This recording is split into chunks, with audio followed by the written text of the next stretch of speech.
Kuku Raadios välja öeldud seisukohad ei pea ühtima Kuku Raadio seisukohtadega.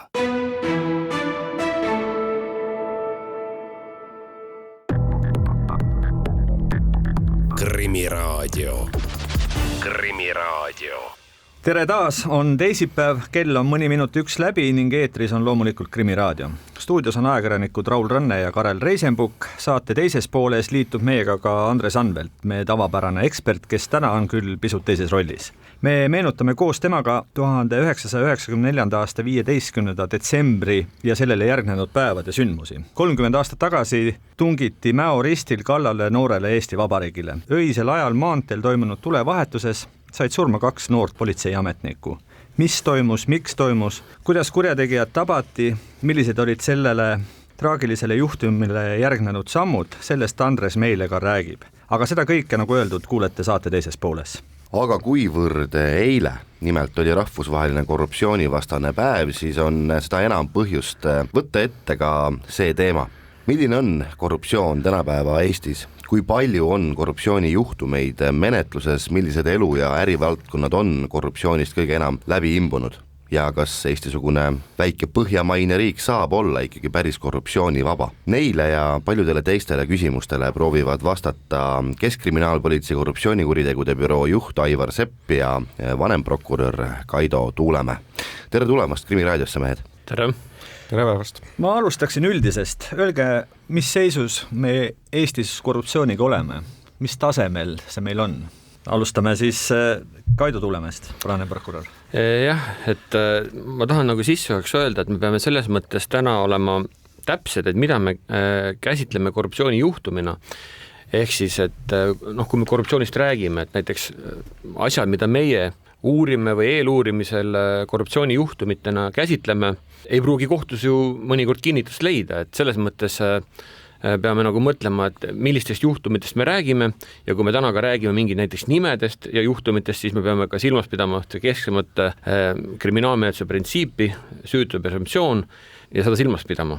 Ma selles sissejuhatavas osas võtaksin aluseks mingisuguse sellise üldisema statistika, mida tuntakse korruptsiooni tajumise indeksi all. Ja selles oleme me viimasel ajal olnud väga kõrgel kohal, ehk et meie inimesed väga ei taju, et oleks nüüd väga korrumpeerunud riik. Möödunud aastal olime 12. kohal ja aasta varem siis 14. kohal, ehk et olukord läheb justkui aina paremaks. Aga kas see statistika tegelikult päris asjade seisu näitab? Ja ma julgen arvata, et meie seis on hea ja kui ka need numbrid näitavad, et me tabelist tõuseme, see omakorda kinnitab. Aga me oma töös ka näeme, et ju tegelikult, kui me need korruptsioonijuhtumeid uurime ja ka kohtus menetleme, siis need pigem on sellised suuremad, raskemad, keerulisemad juhtumid.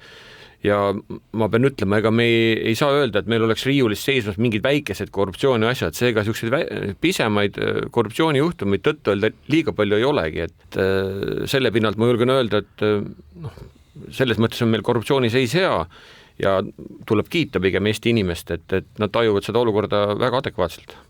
Sellest korruptsiooni tajumise indeksist rääkides, siis minu teada ei leia seal kajastamist tegelikult ei erasektori korruptsioon ning ka rahapesu juhtumid. Kas ka selles vallas on meil põhjust rahul olla?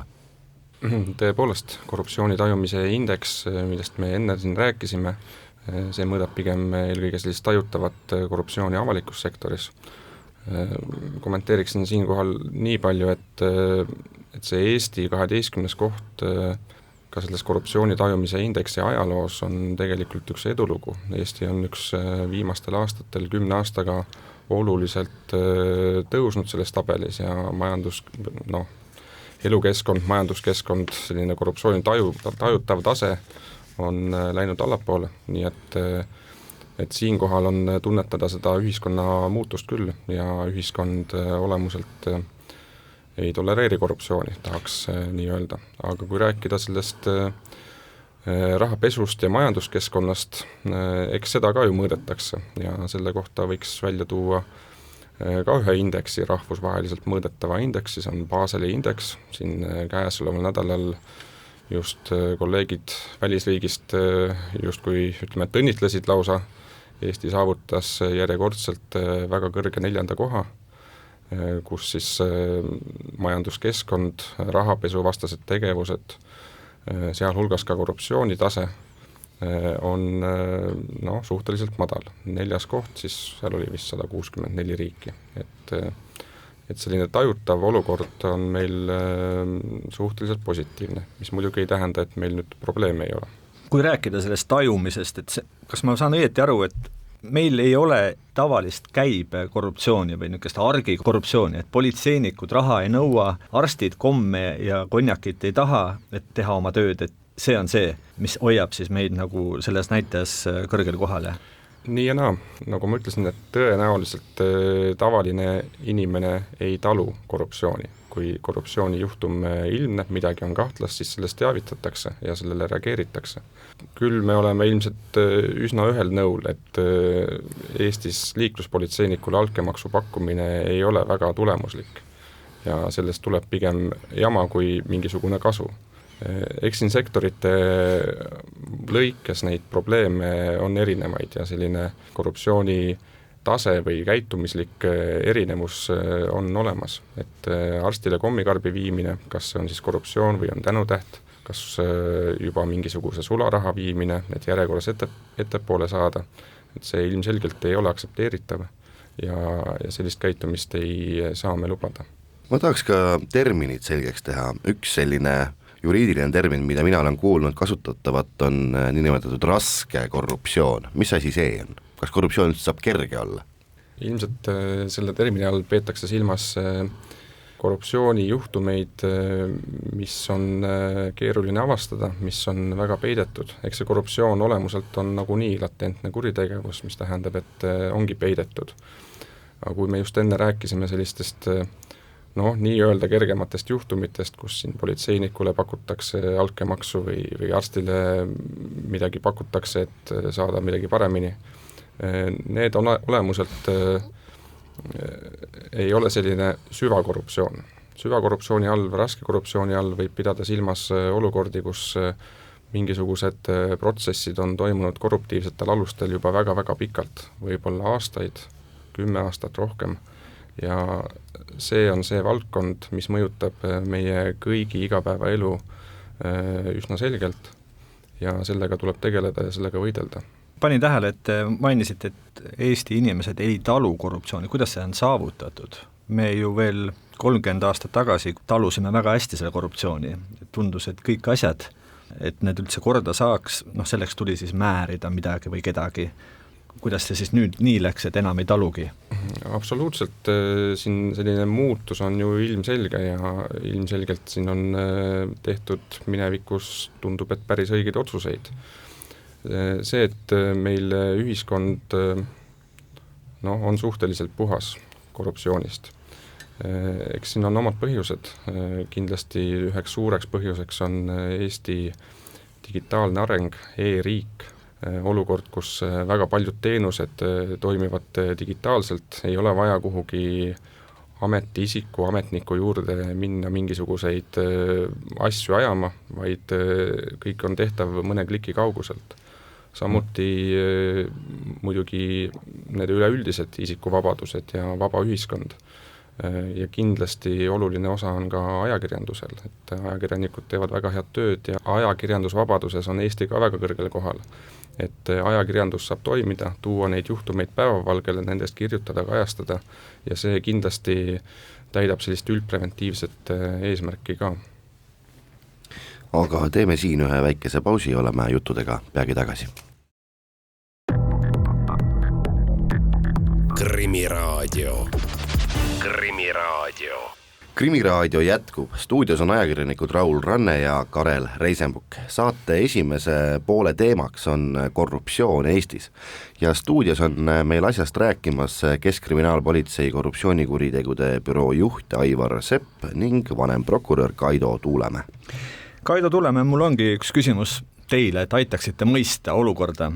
Nimelt ju olete märganud teiegi, et pikemat aega on tiksinud ettevõtja Parvel Pruunsilla ning endise Tartu abilinnapea Priit Humala juhtum meedias siis. Ja süüdistuse järgi osales Humal Tartu abilinnapeana erinevatel Eesti Rahva Muuseumi kinnistust loobumisega seotud Tartu linnavalitsuse koosolekutel, vestlustel ja istungitel, kus väljendas enda ja ka Pruunsilla seisukohta, et linn loobuks kinnistu omandamisest ja Pruunsild saavutaks enda soovitud tulemuse. Asja jälgides ikka püüan ma aru saada, et kus kohas asub siin see korruptsiooni element. Kas seal on liikunud mingisugused rahad, et me saaksime rääkida korruptsioonist, või on see mingisugune muu mõjutustegevud või üleüldse lihtsalt tundub asi kahtlane ja asi tuleb läbi vaielda kohtus, et teada saada? Jah, ega korruptsioonijuhtumid ja korruptsioonikuritegu või rikkumised ei tähenda, et tingimata peab riikuma mingi vara või vastuteene. Et antud kaasuse puhul on süüdistuseks toimingupiirangu rikkumine ja toimingupiirangud sisustatakse täpsemalt korruptsioonivastase seaduse on see välja toodud, nimelt on seal siis välja toodud piirangud, millal ametiisikul otsuse või toimingu tegemine on keelatud ja seda nimetatakse toimingupiiranguks, seal on toodud välja punktid ja näiteks sellisteks juhtumiteks on sellised olukorrad, kui näiteks otsus või toiming tehakse ametiisiku enda või temaga seotud isiku suhtes ja seal on ka teised juhtumid ja sarnase juhtumiga on ka selle süüdistuse puhul tegemist. Nüüd ma ei tahaks pooleli olevat kriminaalmenetlust kohtus praegu kommenteerida sisulisemalt ja ma ütlen ka selle väikse märkuse ära, et õigupoolest see kohtumenetlus on küllaltki kiiresti läinud, sest süüdistus esitati selles asjas alles selle aasta aprillikuus ja kohtal anti isikud juuni keskel ja õigupoolest sisuline menetlus hakkas pihta alles augustis. Ja alles mõni päev tagasi siin prokurör pidas süüdistuskõne ehk siis kohtulik uurimine juba on läbi, nii et kohtu otsust on meil õige pea seal oodata ja saame ka mingi õigusselgus selles küsimuses. Aga nüüd, kui väga hästi paari sõnaga sellest süüdistust rääkida, siis jah, tõepoolest selles süüdistuses ei olnud nii-öelda vastuteene keskne element, mingi varaline hüve. Küll aga on süüdistus välja toodud, et see on süüdistuse hüpotees, et Parvel Pruunsild hüvitas Humala kampaania kulud. Et see on küll välja toodud, nüüd kas kohus loeb selle tõendatuks ja asjakohaseks, seda me saame kohtu otsusest teada. Ühelt poolt siis ärimees maksis kinni poliitiku kampaania kulud, aga ta ikkagi mingisuguse siis meile teada võib-olla mitte oleva kokkuleppe kohaselt ikkagi soovis, et poliitik teeks talle sobivaid otsuseid või poliitik iseenesest hakkas selliseid otsuseid tegema, teades, et tal on varem siis kampaania jaoks raha antud. Nojah, süüdistuse sisu selles seisneb, et Priit Humal tegi siis otsused küsimustes, mis olid kaudselt ka temaga endaga seotud. Selles küsimusest oleks pidanud ennast taandama, et kas see asi ka kohtus tõendamist leiab, selles osas on mul praegu keeruline midagi täpsemalt öelda. Kaido Tuulemäe, mulle siin teie jutust jäi kuidagi kõrvu kõlama, et te olete väga positiivselt üllatunud, et see korruptsiooni kohtus on nii kiiresti läinud, aga me oleme näinud ka asju, mis on ikkagi aastaid ja aastaid ja aastaid seal kohtus arutlusel olnud, tundub, et lõppu ei olegi, siis hakkavad tulema juba kõik igasugused tähtajad peale, mis pärast peaks võib-olla üldse selle asja ära lõpetama, miks need asjad venivad niimoodi? Ega sellele ei ole tegelikult väga ühest vastust ja sellele, et kriminaalmenetlused kohtutes nii palju aega võtavad, sellele on otsitud palavikuliselt lahendust kogu aeg ja ka täna otsitakse võimalikku keskteed ja et seda ei olegi nii lihtne leida, et ühest küljest me tahame, et menetlused oleks kiired, aga iga kord, kui me proovime mingit meedet leida, me teeme kompromissi kaitseõigusega ja tekivad kõik sellised küsimused, et neid põhjuseid on palju, et küll jäävad istungid ära seetõttu, et kohtumenetluse pooled sageli haigestuvad, ei saa ka salata, et seadus võimaldab erinevate nii-öelda trikitamistega istungid edasi lükata ja siin on ka juhtunud täiesti elulisi asjaolusid erinevates menetlustes, mis tingivad istungid edasi lükkamise ja minu hinnangul just need nii-öelda kohtuistungite ärajäämised on need suurimad venitad enim seda kohtupidamist. Aivar Sepp, öelge, kas poliitiline korruptsioon on teile nagu selline sagedasti ette tulev valdkond? Sellist poliitilist korruptsiooni aeg-ajalt ikka juhtub. Kas ta on sagedasti või mitte, et see on juba hinnangute küsimus. Muidugi meil Keskkriminaalpolitseis sellist poliitilist korruptsiooni uurimises on mõnevõrra vähem, kui on kolleegidel Kaitsepolitseiametis. Et kuna poliitiline korruptsioon, ütleme, et lihtsustatult öeldes võib mõjutada riigi julgeolekut, siis vastava uurimisalluvuse määruse järgi on see rohkem nii-öelda nende pädevus. Aga jah, aeg-ajalt tuleb ette küll korruptsioonijuhtumeid, kus ka poliitikud on hüpoteesi kohaselt üht-teist siis korda saatnud. Veel hiljaaegu Tallinnas praktiseeriti seda sorti värki, et Keskerakonnale, eriti siis Edgar Savisaarele, kadunud Edgar Savisaarele lähedal olnud tentsikud ja muud tublid noored poliitikud leidsid varem või hiljem koha kuskil linnaga seotud ametiasutuses, klubis, spordiklubis ja saidki seal töökoha nagu teeneks. Sageli oli sellega ka niisugune vaikimisi kaasas klausel, et kuu igal mingisugusel päeval võiks laekuda mingisugune raha ka partei kassasse selle sama teene eest, et nad selle koha said. Kuidas seda asja nimetada? Eks ta tajutavalt võib tunduda korruptsioon. Aga siin ongi meie töös selline dissonants tekib, et tihtipeale olukord, mida avalikkus tajub korruptsioonina, ei pruugi olla seaduse järgi keelatud ja karistatav, see ei ole ei väärtegu ega kuritegu ning siis võibki juhtuda olukord, kus kõik näevad, tajuvad, et midagi on valesti, aga karistusõiguslikult see ei pruugi olla keelatud ega karistatav. Kuidas see seis on, millised need elu- ja ärivaldkonnad on tänasel päeval nii-öelda korruptsioonist võib-olla kõige enam läbi imbunud? Eks neid valdkondi on erinevaid ja kõik see on muidugi tunnetuslik.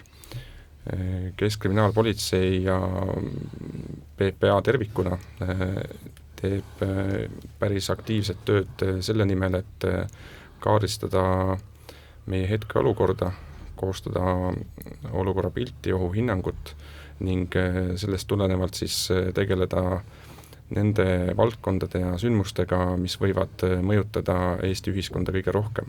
Aga kui konkreetsemalt mõnda valdkonda välja tuua, kus siin viimastel aegadel on, kas siis öelda, et sagenenud või kust lihtsalt on ilmnenud korruptsioonijuhtumid, siis üheks valdkonnaks võib tuua välja kohalike omavalitsustega seonduvad valdkonnad, kas on siis kohaliku omavalitsuse puhul või konkreetselt kui kohalikus omavalitsuses või siis nende allasutustes erinevates kohtades. Ja viimasel ajal oleme asunud ise suuremat tähelepanu pöörama erasektori korruptsiooni teadlikkuse kasvatamisele. Et varasemalt sellele on vähem tähelepanu pööratud ja hetkel on nähtub, et seal probleeme on. Mida see tähendab, kas erasektor tihtipeale ei saa aru, et üks või teine tehing või mingisugune kokkulepe võib olla või seaduse pügala mõttes ikkagi kuritegelik tegevus või? Milles see teadlikkuse tõstmine seisneb siis või? Eks erasektori korruptsioon on mõnevõrra teisiti defineeritud karistusseadustikus kui avaliku sektori korruptsioon. Erasektori korruptsiooni all on oluline sellise pädevuse kuritarvitamise aspekt. Ja kui mõnda näidet lihtsalt tuua, et mis see erasektori korruptsioon võib olla, et mis on siin juba aastaid tagasi ka lahendi saanud, et näiteks erasektori korruptsiooni puhul jõustunud kohtuotsus puudutas ühte ehitusobjekti Ida-Virumaal, kus omaniku järelevalve inimene siis pöördus ehitaja poole palve või nõudega, et nüüd ma soovin saada palun raha 50 000 eurot ja kui sa mulle seda raha ei anna, siis seda ehitusobjekti sa valmis ei saa. Siin on erinevad nõuded, mida saab hakata väga täpselt näpuga järgi ajama. Aga juhul, kui ma selle raha saan, siis ma aitan kaasa ka sellele, et on võimalik kasutada alternatiivseid materjale, teha võib-olla midagi lihtsamini ja ehitaja jääks ka kokkuvõtteks kasumisse. Et see on nagu ilmne näide, kus tellija oleks saanud halvema toote, kuna tegemist oli ka avalikult kasutatav hoonega, siis inimesed ilmselgelt oleksid saanud halvema toote, kui selle eest on makstud. lõpetuseks, see on võib-olla natukene filosoofiline küsimus, aga võib-olla on sellele ka ikkagi mingisugune praktiline vastus, et mis on see põhiline, mis korruptsiooni toidab, mis on korruptsiooni põhiline toitaine? Raha, inimlik nõrkus? Võiks öelda, et seal, kus on suur raha, kus on tähtsad otsused, seal on ka kohe olemas see korruptsioonirisk. Et aga ma arvan, et seda aitabki vältida või selle vastu aitabki võidelda meie niisugune läbipaistev kodanikuühiskond, tugev ajakirjandus, mis ma pean ütlema, et minu hinnangul vähemalt ajakirjandus Eestis teeb väga tänuväärset tööd ja pole midagi salata, aga uurimisasutused saavad päris palju nii-öelda omale materjale tööd läbi ajakirjanduse ja nii mõnigi kord võib-olla mõni asi, mis seal on avaldatud, on meile nagu isegi uus materjali üllatus ja sealt võivad tulla väga huvitavad juhtumid, et minu arvates see kõik aitab nagu korruptsiooni vastases võitluses kaasa. Ja veel enne, kui lõpetame, ma küsikski üle, et on üks valdkond, kus ajakirjandus on väga palju siis ruumi ja aega pühendanud ja see on siis nii-öelda Ukraina abistamise majandus, kui nii võib öelda. Ja hoida seal nagu näppu peal, kas kõik on ikka seaduslik, kas kõik on aus, no väga keeruline. Ja eks meil oli ka päris mitu juhtumit, kust selgus, et see kõik ei ole aus. Kuidas on tänapäeval seisud, kui korruptsioonivaba ja läbipaistev kogu see tegevus on? Ega siin me jõuame jälle selle juurde, et mis on korruptsioon ja mida me korruptsioonina tajume. Et tõenäoliselt inimesed tajuvad ka seda kuidagi korruptsioonina. Kui ma vaatan puhtalt nagu prokuröri vaatest ja juriidilisest aspektist, siis kõik see nii-öelda heategevuslik pool ja selle raha nii-öelda kuritarvitamine, see pigem on midagi sellist varavastast kuritegu, võib-olla on seal mingi omastamine, võib-olla on seal kelmus, aga juhul kui näiteks selle tegevusega mingil viisil seotud mingid ametiisikud, siis kohe on põhjust ka vaadata, ega siin ei ole korruptsiooniga tegemist. No ma pidasingi silmas seda, et kui teinekord on selline tunne, et raha ei pruugi minna sinna, mille jaoks teda koguti, vaid vastupidi kuhugi, kus keegi otsustas, et ta peab minema ja seal juba mingisuguse ametniku suva järgi raha jagamine tundub juba väga kahtlane värk. Jah, no kui selline info on, siis seda tuleb kontrollida, aga no ma ütlesin pigem see esimene pool, raha kuritarvitamine võib olla pigem mingisugune omastamise või kelmuse koosseis, juhul kui seda toetust juba ette küsitakse niimoodi, et teatakse seda annetuseks ei lähe, aga kui hiljem seal mingit otsuste vastuvõtmisel on ametisikud seotud, siis on põhjust vaadata, ega siin ei ole tegemist mingi korruptiivse tegevusega. Sellist infot Eestis täna meil hetkel ei ole.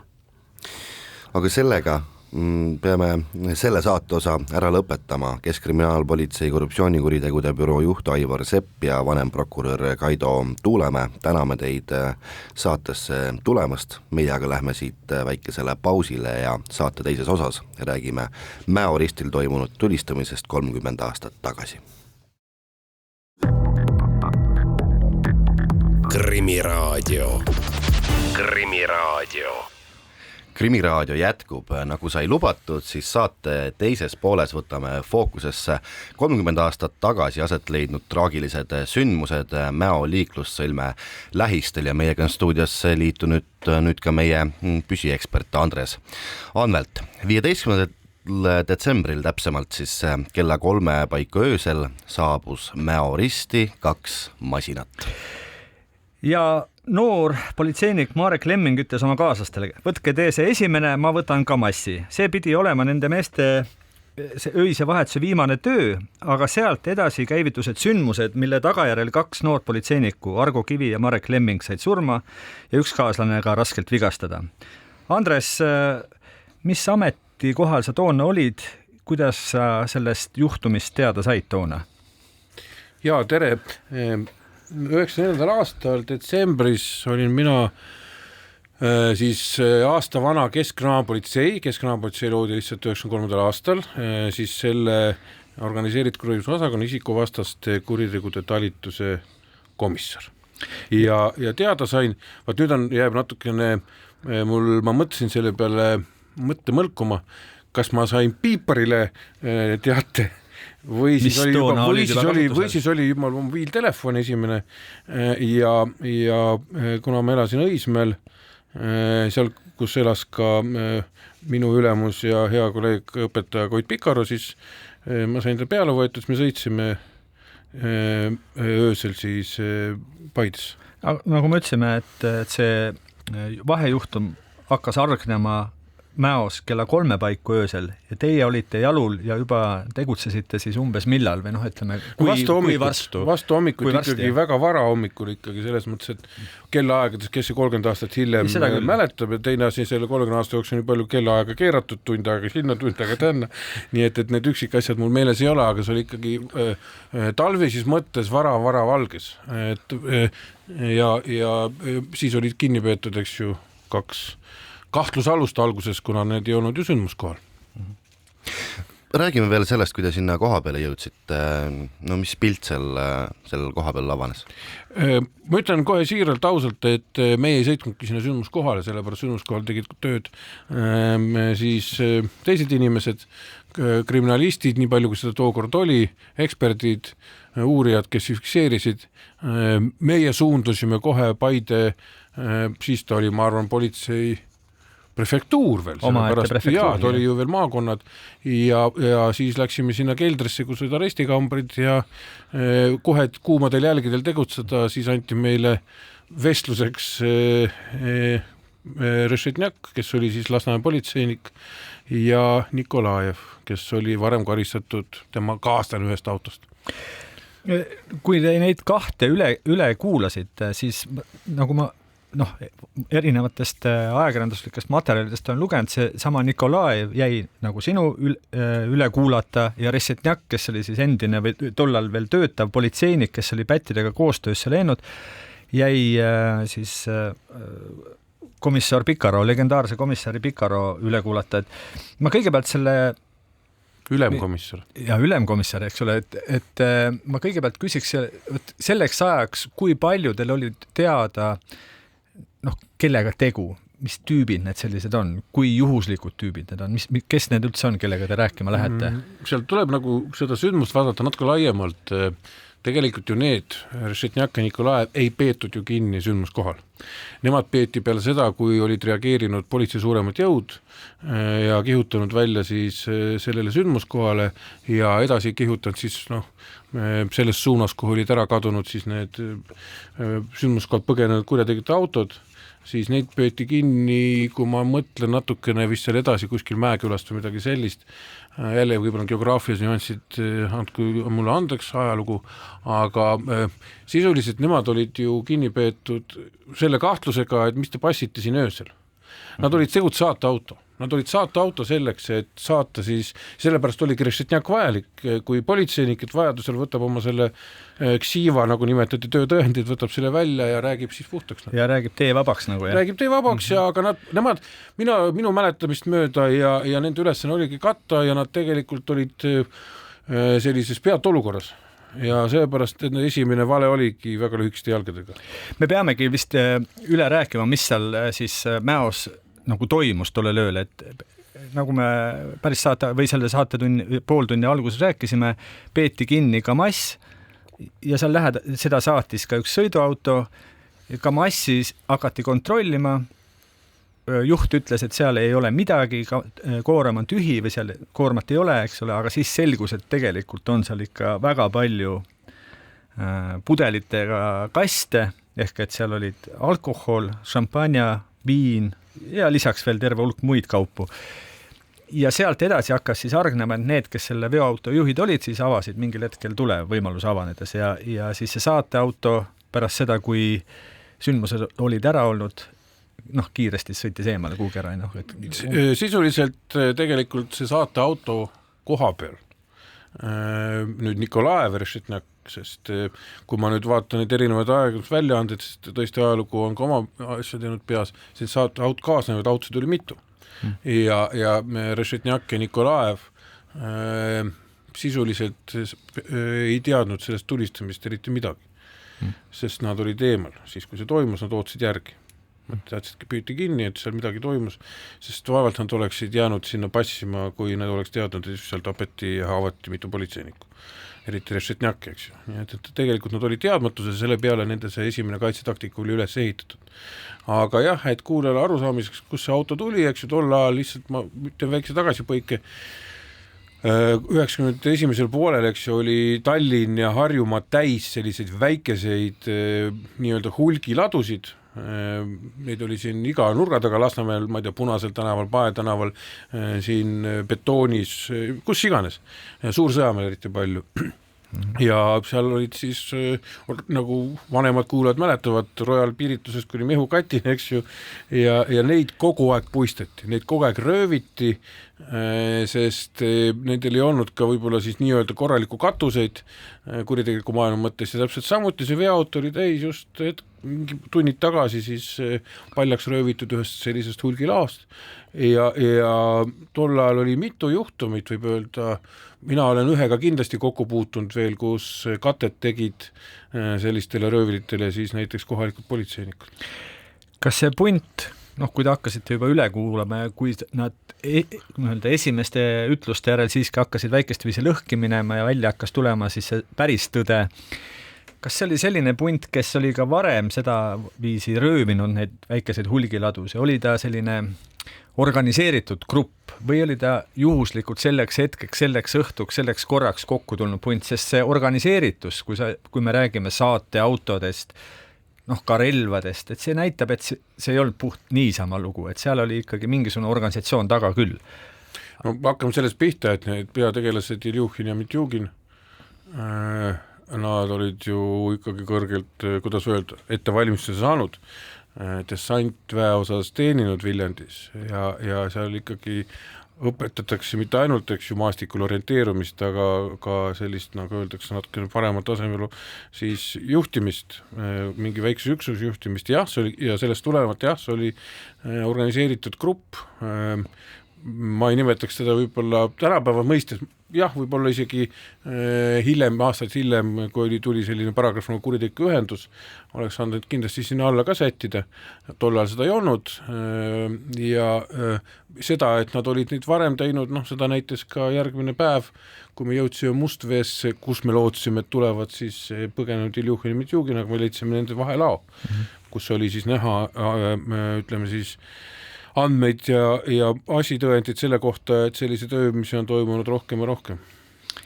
Me jõuame ka sinna, aga Mustveesse, jah, just, et aga Andres, kui tavaline toona oli, et üks politseinik ikkagi pättidega koostööle läks, nagu Igor Rešetnjak seda tegi? Kahjuks peab ütlema, see oli suhteliselt tavaline. Eesti politsei tol ajal oli selline miks veel ületulevast miilitsast siis tekkinud politseist, kuhu siis Paikuse politseikool, kui me räägime just sellisest tasemest, mis on siis tänava patrullis, eks ju, kordnikud, me ei jõudnud sellisel hulgas ette valmistada kaadrit, sellist motiveeritud ja isamaalist ja siin samas Postimehe maja kõrval Tartu maantee 85 oli 90ndate lõpus siis ja Eesti politsei algus oli koolituskeskus, kus siis anti juba töötavatele patrullidele, kes tulid siis miilitsa nii-öelda sõjavajastatud patrulli toimkonnast üle, pluss siis tänavalt korjatud inimesi ja seal anti 3-kuulised kursused, neid nimetati rahvakeeles siis Nõukogude Liidu kangelaste 3-kuulised väljaõppekursused. Ja seal oli igasugust seltskonda muidugi ja tuleb saada aru sellest, et need, kes väga paljud töötasid siin ka miilitsapataljonis, mis oli seal vanalinna eelväravates Magasini tänava juures, siis ega need inimesed ei olnud ju miilitsas ja politseis ju mingisugusest kõrgest motiveeritusest ja isamalisusest veel vähem. Nii et seetõttu peab ütlema, oli meil väga kõrge liikluspolitseis oli korruptsioon, oli patrullis korruptsiooni, aga eriti üks asi on korruptsioon, aga teine asi nagu see Rešetnjak ja veel analoogseid tegelasi oli veel, kes siis tegid nagu katet. Neid sisuliselt nimetati, see on ka võib-olla vene sellist folkloorist üle tulnud, aga meil võtsime selle üle, oli libahuntideks. No see isamaalisus, kui mõelda toonasse aega, siis oligi teinekord ainuke asi, mis mõnda inimest seal politseis hoidis, sest palk seda kindlasti ei olnud ja töötingimused ei olnud ka toona veel midagi sellist, mille pärast olla politseis tööl, et ainuke asi, mille pärast oldi ja mille pärast tegutseti, mille pärast, kuidas öelda, nii öösel kui päeval siis aeti taga kurjategijad, oligi see, et sa olid isamaaline ja mingi põhimõtteline inimene. On see nii või? Ma nüüd võib-olla liiga suure paatusega. Ei, see ei ole suure paatusega, aga ma võin sulle seda öelda näiteks seda, et 94. aastal, kui mul tütar oli veel või oli veel 1 aastane, ma elasin Õismäel, siis ma pidin ikkagi vaatama kella väga tihti õigetel päevadel jõuda Haabersti linnaosa valitsusse järjekorda seismaks, et saada siis eluaseme kompensatsiooni ja teisi, nagu öeldakse, kaasaatamishüvesid, et natukenegi kuu lõpuni välja venitada. Nii et seda kahjuks Eesti politsei tol ajal veel inimesi ei suutnud kindlasti motiveerida suuresti peale muu, kui sa tahtsid Eesti riigi jaoks ikkagi ära teha midagi sellist, mis sul kätes oli siis võimalus, ehk antud juhul võitluskuritegevus. Ja mingisuguse Rešetnjaki jaoks, kellele võib-olla ette anti ka väike patakas raha, polnud isamaalisus või muud sellised asjad üldse mingiks argumendiks. Reetmine käis lihtsalt. Muidugi. Ma küsiks veel tegelikult seda, et mismoodi selliseid mehi üle kuulatakse, kes on sisuliselt olnud ikkagi su kolleegid, aga nende tegevuse tulemusel on nüüd 2 meest surma saanud, kuidas need emotsioonid seal maha suruda või kas suruti? No ma ei hakkaks, ütleme niimoodi, siin rambivalgel tooma välja 90 aastat kriminaal- ja jälitustegevuse erisusi võrreldes tänapäevaga, aga tuleb aru saada, kui see on aastas 400 mõrva, eks ju, eelmine aasta oli 20, siis päris selliste pehmete valgete kinnastega tööle ei mindud, aga samas ma võin öelda seda, et selline Rešetnjaki taoline libahunt oli üks parim ülekuulatav, sest ta selline inimene kardab kõike, ta on reetnud, ta teab seda, tol ajal oli väga hea argument see, kuna me teame, et vanglad ja patarei ja kõik need olid ju selline nõukogude pärand, et kui sa ütled Rešetnjakile, et sa lähed nüüd üldkambrisse või patareisse näiteks seal, kus 16 inimese asemel istub 32, eks ju, ja mõtle, mis sinuga seal tehakse, siis ta on valmis oma emaga üles andma selleks, et saada kuhugi teise kambrisse, kus võib-olla istuvad kuked, aga neid vähemalt ei hakka teda, kuidas me ütleme siis, peksma. Nii et ta rääkis kõik ära ja kõik see, et päris kiiresti selle kuriteo avastasite ja need ka tegijad kinni saite, oli paljuski põhjustatud sellest, et too Rešetnjak ja too teine mees rääkisid ikka üsna kohe enam-vähem kõik ära. Ka, sellepärast Nikolaev oli küll varem karistatud, aga ma mäletan väga hästi, et ta oli suhteliselt mõjutatav selline tüüp, kas ta oli näiteks pandud sinna autosse selleks, et kontrollida Rešetnjaki, mis iganes, aga ka temaga ei olnud väga palju probleeme, sest sai aru, et nad on tavapärasest röövimisest astunud sammu kuristikku ikkagi ja selleks, et pääseda natukenegi kergemasse olukorda, siis nad parem on rääkida kui vait olla. Teeme siin väikese pausi.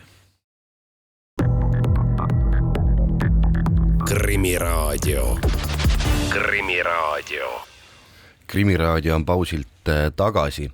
Tänase saate teises pooles nimelt räägime Mäo tulistamisest 30 aastat tagasi, kus sai surma 2 Eesti politseinikku ja meie alaline ekspert Andres Anvelt oli toona võrdlemisi noore politseinikuna selle ränga kuriteo üks lahendajatest. Meil oli siin enne pausi jutuks ka Mustvee nimeline koht, et hommikuks üsna varakult oli politseile teada röövlikamba liikmete nimed, aadressid ja nende arvatav sihtpunkt siis Mustvee, kuhu ka siis suurte jõududega mindi neid kinni võtma.